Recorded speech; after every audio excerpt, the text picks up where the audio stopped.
নমস্কার, কেমন আছেন আপনারা? আশা করি প্রত্যেকেই ভালো আছেন। সম্রাট তো আবারও হাজির। আজকে আপনাদের একটা কমেন্ট নিয়ে আমি একটু আলোচনা করব। সেটা হচ্ছে যে আপনারা অনেকে বলেছেন যে সম্রাটদা আমরা 12টা ঘর দেখি রাশি চক্রের মধ্যে। তো এই 12টা ঘরের মধ্যে আমরা অনেক সময় যখন আমরা আমাদের জন্মছক বার করি তখন দেখতে পাই যে কিছু ঘরে প্ল্যানেট আছে, আবার কিছু ঘর পুরো ফাঁকা।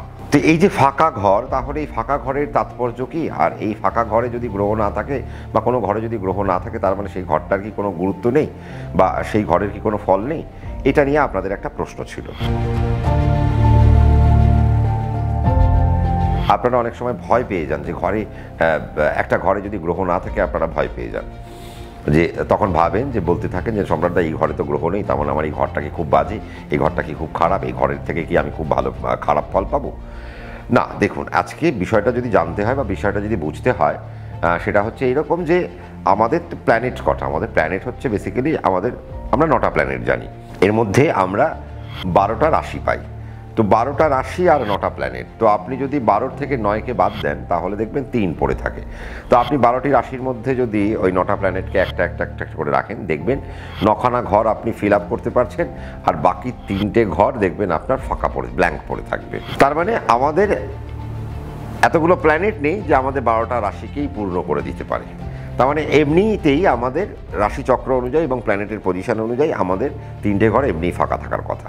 কিন্তু তারপরেও আমরা দেখতে পাই কি অনেক সময় যে একটা ঘরে 4টে প্ল্যানেট, একটা ঘরে 3টে প্ল্যানেট, একটা ঘরে 2টো প্ল্যানেট, আবার কারো কারো ক্ষেত্রে একটা ঘরে একটা করে প্ল্যানেট থাকছে। এবং যখনই একটা ঘরে গ্রহের আধিক্য বাড়তে থাকে, আপনাদের মধ্যে ভয় ক্রিয়েট হতে থাকে। আমি অনেককেই বলতে শুনেছি, বা আমার কাছে যারা আসেন, আমি আমাকে দিয়েই বলবো, কারণ আমার কাছে যারা আসেন তাদের থেকেই আমি যতটা এক্সপিরিয়েন্স পাই বা যতটা অভিজ্ঞতা আমি পাই, তারা অনেকে এসে বলেন যে সম্রাটদা একটা ঘরে শনি, রবি, বুধ, শুক্র সব বসে রয়েছে, এটা তো খুব খারাপ হয়ে গেল। না, দেখুন, ব্যাপারটা হচ্ছে আমাদের বিষয়টাকে এইভাবে ভাবতে হয়। বিষয়টা কীরকম? সেটা হচ্ছে যে আমাদের ভাব আছে। আমি আপনাদেরকে একটু আপনারা যদি আমাদের পুরনো একটু প্রোগ্রামের দিকে যান, একটু মানে মাসখানেকের আগে বা 2 সপ্তাহ আগের প্রোগ্রামের দিকে যদি আপনারা যান, আমি একটা প্রোগ্রাম শুরু করেছিলাম যে বিভিন্ন ভাব নিয়ে আমি একটা প্রোগ্রাম শুরু করেছিলাম। নবম ভাব, ষষ্ঠ ভাব, পঞ্চম ভাব, দ্বিতীয় ভাব। আমাদের 12টা রাশি, আর আমাদের 12টা রাশির মধ্যে কোথাও তো লগ্ন লেখা হয়, এবং তার মানে সেটা হচ্ছে প্রথম ভাব। যেখানে লং লেখা থাকবে, মানে যেটা আপনার অ্যাসেন্ডেন্ট বা লগ্ন, সেটি হলো আপনার প্রথম ঘর, মানে 1 নম্বর ঘর। তারপরে আপনি অ্যান্টি ক্লকওয়াইজ আপনি 1, 2, 3, 4 করে 12 নম্বর ঘরে এসে, মানে যেটা লং লেখা আছে যে রাশিতে, তার আগের ঘরটি 12 নম্বর ঘর। তার মানে আমাদের এইভাবে 12টা ঘর আমরা পাচ্ছি। এই 12টা ঘরের মানে কি? 12টা ঘরের মানে হচ্ছে আমাদেরকে ধরে নিতে হবে এবার অঙ্কের স্বার্থে 12টা ভাব। আমাদের কি কি ভাব দেওয়া হয়েছে? লগ্ন ভাব, দ্বিতীয় ভাব মানে অর্থভাব, 3 নম্বর মানে সম্পর্কের ভাব বা আয়ুর জায়গা বা সম্পর্কের জায়গা বা বন্ধুত্বের জায়গা। আমরা 4 নম্বর ভাব থেকে আমরা বাহন দেখি, আমরা বাড়ি দেখি, আমরা মায়ের ঘর দেখি, আমরা সফলতার জায়গা দেখি, আমরা মাতৃকুল দেখি, মানে মামার বাড়ি দেখি, আমাদের বাহন যোগ দেখি, আমাদের গৃহযোগ দেখি, আমরা 4 নম্বর ভাব থেকে পাই। আমরা আবার যখন পঞ্চমে যাই তখন আমরা কি দেখি? যে পঞ্চম ভাবের থেকে আমরা এডুকেশন, আমরা প্রতিষ্ঠা, আমাদের ফাইন্যান্সিয়াল ব্যাকবোন আমরা পঞ্চম ভাব থেকে আমরা পাই। আবার আমাদের সন্তানের জায়গাও আমরা অনেক সময় ক্যালকুলেট করে থাকি কি পঞ্চম থেকে আমরা অনেক সময় সন্তান ক্যালকুলেট করে থাকি। যেমন আমরা চতুর্থ ভাব থেকে আপনার হয়তো কন্যা সন্তানকে দেখব, আমার পঞ্চম ভাব থেকে আমি আমার পুত্র সন্তানকে দেখব, আমার 3 নম্বর থেকে আমি আমার মেয়ে বন্ধু দেখব, আমি 4 নম্বর থেকে আমি আমার ছেলে বন্ধু দেখব। আমার ষষ্ঠ ভাব যদি আমরা দেখি তখন আমরা দেখব যে রোগের জায়গা, আমাদের ঋণের জায়গা, আমাদের জীবনে কতটা ঋণ আসবে ষষ্ঠ ভাব বলবে, আমাদের জীবনে কত রকম রোগ আসবে ষষ্ঠ ভাব বলবে, আমাদের মধ্যে মানসিক জ্বালা কেমন থাকবে, আমাদের মেন্টাল স্ট্যাটাস কীরকম থাকবে সেটা কে বলবে? সেটা অনেক সময় আমাদের বলবে হচ্ছে গিয়ে ষষ্ঠ ভাব। আবার আমাদের শত্রুতার জায়গা, আমাদের জীবনে কত শত্রু আমরা ক্রিয়েট করব বা আমাদের জীবনে কত শত্রু তৈরি হতে পারে, শত্রুর থেকে আমরা কি ধরনের প্রভাব আমরা পেতে পারি, সেটা কে বলবে? সেটা আমাদের ষষ্ঠ ঘর বলবে। আমরা সপ্তম থেকে কি পাই? সপ্তম থেকে আমরা বিবাহের জায়গা পাই। সপ্তম থেকে আমরা আমাদের ব্রেড অ্যান্ড বাটার অর্থাৎ কর্মের যে জগৎ, সেই কর্মের জগৎটাকে আমরা পাই। আমাদের ব্যবসা হবে না, আমাদের চাকরি হবে, আমরা আমাদের সপ্তম থেকে আর আমাদের ষষ্ঠ থেকে আমরা ক্যালকুলেট করলে আমরা চাকরি ব্যবসা দুই ক্রিয়েট করতে পারি। আমরা আমাদের অষ্টম যদি যাই তাহলে আমাদের এটা একটা বাধক স্থান আমরা বলে জানি, কিন্তু এটি কি, এটি একটি নৈসর্গিক জায়গা যেখান থেকে আমরা অ্যাসেট ক্যালকুলেট করি, যে আপনার জীবনে আপনি তো রোজগারপাতি করলেন, তাহলে আপনি জীবনে কতটুকুর অ্যাসেট করবেন। সে অ্যাসেট আপনার লিকুইড অ্যাসেট হতে পারে, আপনার জমির অ্যাসেট হতে পারে, আপনার ইনভেস্টমেন্ট অ্যাসেট হতে পারে।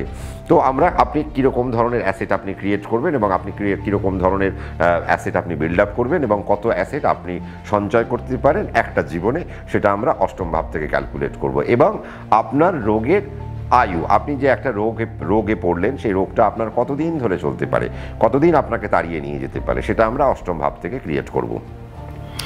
আমরা যখন নবম ভাব যাব আমরা কি দেখব? আমরা দেখব এটা আমাদের পিতার জায়গা, এটা আমাদের ধর্মের জায়গা, এটা আমাদের পিতা ধর্ম ভাগ্যের জায়গা। অর্থাৎ আমরা যে কাজটা করছি, সে কাজটা করতে গেলে আমরা বলি না যে অনেক সময় যে বাহ তোর তো ভাগ্য ভালো, তুই তো কাজটা একবারই সম্পাদন করলি।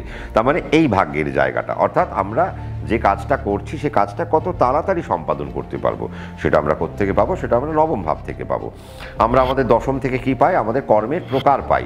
আমরা কি ধরনের কর্ম করব, কোন ধরনের কর্মে আমাদের উন্নতি, বা আমাদের কর্মপ্রভাব কি, আমাদের কর্মের স্থান কি, আমাদের কর্মের দিক কি, তার মানে সবটাই আমরা দশমের থেকে আমরা ক্যালকুলেট করব। আমরা কর্ম করলাম, এবার আমরা একাদশের দিকে যাব। এবার একাদশ কি? আমাদের কর্মের ইনকাম, অর্থাৎ আমরা নৈসর্গিক ইনকাম কত করব।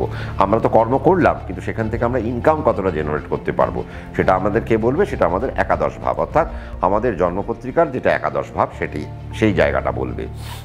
দ্বাদশ থেকে আমরা কি পাই? দ্বাদশ থেকে আমরা মোক্ষের জায়গা পাই, আমরা আমাদের আনন্দের জায়গা পাই, আমাদের এন্টারটেনমেন্টের জায়গা পাই, আমাদের পূজা পাঠের জায়গা পাই, আমাদের মানসিক বিষাদের জায়গা পাই, আমাদের ন্যায়ের জায়গা হচ্ছে আমাদের দ্বাদশ ভাব। আমরা জীবনে যে কাজগুলো করলাম, আমরা জীবদ্দশার শেষে গিয়ে আমরা কি ধরনের জীবন আমরা পাবো, কি ধরনের মৃত্যু পাবো, কি ধরনের আনন্দ পাবো, কি ধরনের স্পিরিচুয়াল ইনক্লাইনেশন পাবো, সেটা আমাদের দ্বাদশ ভাব বলবে।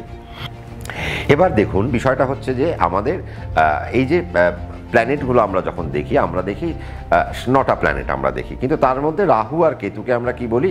রাহু কেতুর কোনো ঘর নেই। অর্থাৎ এই যে 12টা রাশি আমরা দেখছি, মেষ, বৃষ, মিথুন, কর্কট, সিংহ, কন্যা, তুলা, বৃশ্চিক, ধনু, মকর, কুম্ভ, মীন, এই যে 12টা রাশি, এই 12টা রাশির মধ্যে কোনো ঘরের মধ্যে আমরা প্রত্যেকটা রাশির আবার এক একজন করে মালিক থাকে।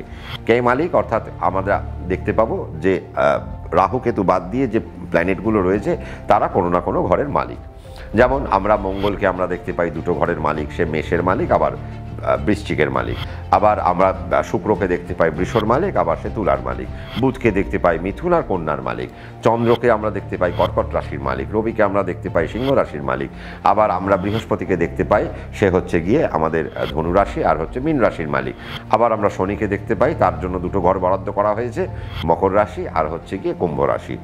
2টি প্ল্যানেটের জন্য মাত্র 2টো ঘর, একটা হচ্ছে চন্দ্রের জন্য কর্কট রাশি, রবির জন্য সিংহ রাশি। বাকি যে প্ল্যানেটগুলো রয়েছে তাদের জন্য, যেমন শুক্র, মানে রবি আর চন্দ্র যদি চলে যায় তাহলে আপনার মঙ্গলের জন্য 2টো ঘর, শুক্রের জন্য 2টো ঘর, বুধের জন্য 2টো ঘর, আপনার বৃহস্পতির জন্য 2টো ঘর, শনির জন্য 2টো ঘর। তার মানে আমরা 7টা প্ল্যানেটেরই ঘর পাই।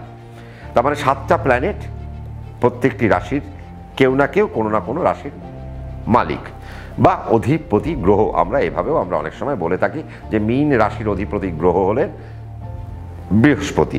তার মানে আমরা এই জিনিসটাকে আমরা পেলাম। এবার আমরা দেখি, আমরা যখন ক্যালকুলেট করি, যদি আমি মেষ থেকে আপনাদেরকে বোঝাই তাহলে দেখুন মেষ থেকে কীরকম মজা, যে মেষ যদি আপনার লগ্ন হয় তাহলে আপনি কি পেলেন? আপনি লগ্নের মালিক হয়ে গেলেন কে? লগ্নের মালিক মঙ্গল। তার মানে মঙ্গল আপনার 1 আর 8, তার মানে প্রথম ভাব আর অষ্টম ভাবের মালিক। এবার সে কোন স্থানে বসে রয়েছে, সেখান থেকে কি ফল সে প্রদান করছে, 1 নম্বর কথা। তার মানে আপনার মঙ্গলের একার পক্ষে ক্ষমতা নেই, সে মেষেও বসে থাকবে আবার বৃশ্চিকেও বসে থাকবে। তার মানে সে কোনো না কোনো একটি ঘরে বসে থাকবে। আজকে শনিকে মকর আর কুম্ভের যে মালিক দেওয়া হয়েছে, সে তো মকর রাশির অধিপতি গ্রহ আবার কুম্ভ রাশির অধিপতি গ্রহ। তার মানে এই যে শনি, তার মানে শনি কোনো একটি ঘরে বসে থাকবে। তার মানে তার পক্ষে একার পক্ষে সম্ভব নয় মকর এবং কুম্ভ 2টো রাশিতেই বসে থাকা। তার কারণ প্ল্যানেট সে একটি, কাজে তার বাড়ি 2টি। তো আজকে আমাদের এই জন্যই আমাদের জন্মছক যখন আমরা ক্যালকুলেট করি বা আমরা যে সালে জন্মাই বা যে মাসে জন্মাই বা যে অবস্থানেই জন্মাই না কেন, আমরা সেই জায়গায় দেখতে পাই যে একটা প্ল্যানেট একটা পজিশান একটা পাচ্ছে, এবং সেই প্ল্যানেটের পজিশান শুধু না, প্ল্যানেটের পজিশানের মধ্যে আমরা দেখতে পাচ্ছি যে সে কোনো না কোনো ভাবের অধিপতি গ্রহ, সে সেই ভাবকে ডমিনেট করছে। এবার আমরা ফলাদেশটা দিই কীভাবে, বা আপনারা ক্যালকুলেশন কিভাবে করবেন, ক্যালকুলেটটা কিভাবে হয়, অর্থাৎ যে ভাবের গ্রহ যে ভাবে বসে রয়েছে সেই ভাবকে সে কিভাবে ডমিনেট করছে, এবং তার যে ভাব সেই ভাবে কোন গ্রহের দৃষ্টি পড়ে রয়েছে, বা যদি দৃষ্টি পড়ে থাকে তাহলে সেই ভাবের কি কাজ, এবং সেই ভাবের কারক গ্রহ যেভাবে গিয়ে বসে রয়েছে সেই ভাবকে সে কলুষিত করছে নাকি সেই ভাবকে সে সৌভাগ্যে বা উন্নতি দিচ্ছে বা সেই জায়গাকে সে প্রগতি দিচ্ছে। তার মানে আমাদেরকে এইভাবে ক্যালকুলেশনের জায়গাটায় আমাদেরকে আসতে হবে। ধরুন আজকে আপনার হয়তো দেখা গেল আপনার হয়তো বৃষলগ্ন, তাহলে বৃষলগ্ন সাপেক্ষে আপনার যদি মঙ্গল কোথাকার মালিক হয়ে গেলেন, মঙ্গল হয়ে গেলেন সপ্তম পতির মালিক, সপ্তম ভাবের মালিক, মঙ্গল হয়ে গেলেন দ্বাদশ ভাবের মালিক।